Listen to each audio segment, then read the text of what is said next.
Oh my goodness! Like the most, God, I've actually never been asked that before. But what a dichotomy of like the data that we have nowadays to sort of the right ad to the right person.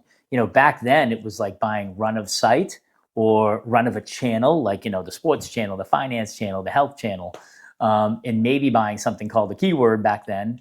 And then we started getting into behavioral targeting and oh, okay, this person maybe visited the fantasy sports site, and so we're going to serve them, a fantasy sports ad, over here. That was the beginning of it. But just seeing that whole history of how that evolved is it's pretty amazing. Yeah, That's a whole other chat. exactly.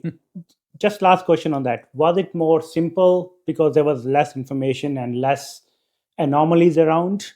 Because now we have so much information, so much data that it is so complex, right? But Yeah. technology helps. But around that time, it was more simple, straightforward to do the ads.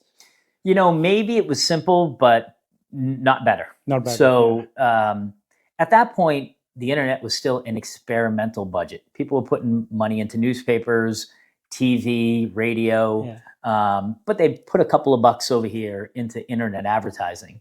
But it really had no proof of concept. Measurement was nowhere near what it is today. Like